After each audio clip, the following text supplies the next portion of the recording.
are mounting concerns today that the security conditions in Pakistan are deteriorating. Predictions even that Pakistan could become a jihadist state.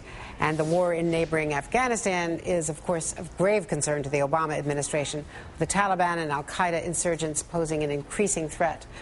Bruce Riedel, senior fellow at the Saban Center for Middle East Policy at Brookings, recently completed an interagency review of policy toward Afghanistan and Pakistan for the Obama White House. He joins us now here in New York. Thanks so much for joining us, Bruce.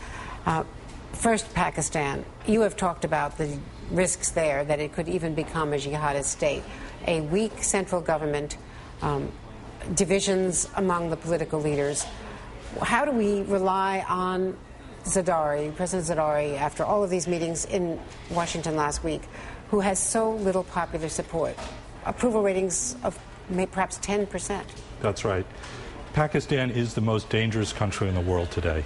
Nowhere else in the world do you have the combination of Islamic extremism, terrorist groups with a global reach, nuclear weapons, nuclear proliferation. We've tried the route of a military dictator. That's how we got where we are. We now need to try to strengthen the civilian government. It has lots of warts, but we got to work with it. The Congress should pass the economic legislation to triple economic aid to Pakistan. We should increase military assistance for counterinsurgency. If you don't like what we got now, think about what the alternative is. A jihadist state in Pakistan, the second largest Muslim country in the world with the fastest growing nuclear arsenal. If you don't want that, we got to work with what we got today. Now, the president said not too long ago at a news conference that he's fairly confident, he is confident that we don't have to worry about the nuclear arsenal. What about the nuclear material? Are you as confident that we really have a way of moving in if the government fell, if jihadist elements were to gain control?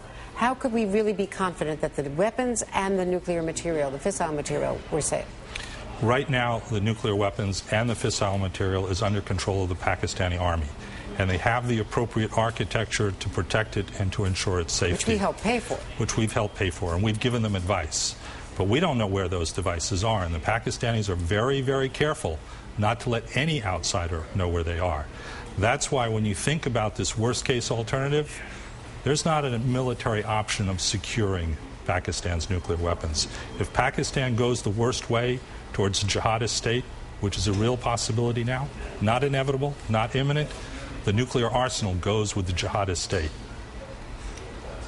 That could be the most frightening thing that anyone has said to me about Pakistan in a long time. I think that is would be the most dangerous situation the United States has confronted since the end of the Cold War. We would be confronting a jihadist state with nuclear weapons that can protect itself. How would you deal with such a crisis? Now, one of the issues, obviously is Osama bin Laden, whom we think is still in that Northwest Territory. You know it better than anyone. We've had testimony today about the, quote, enhanced interrogation techniques. I know this is not your field, but in asking you about what was done with some of these detainees, did it work? What about the former vice president's claim that without these techniques, we are weaker as a country? Right. I don't think we're any weaker as a country.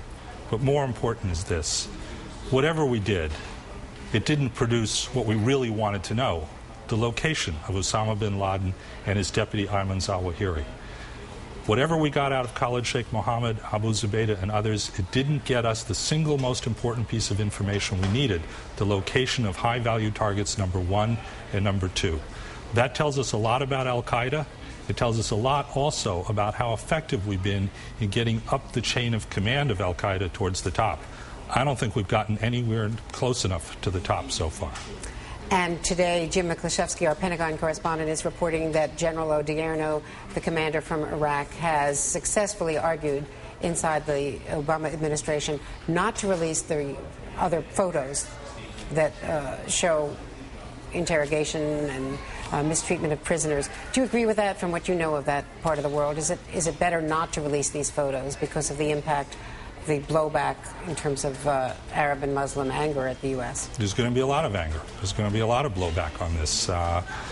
Whatever you want to say about torture, in the Bush administration there was a systematic policy of brutality towards prisoners, whether they were in Guantanamo or in Iraq. Sooner or later this information will get out, but I can understand why the administration is very cautious about how that happens, because it could be very incendiary when it does come out. Bruce Riedel, thank you very much for joining us here today.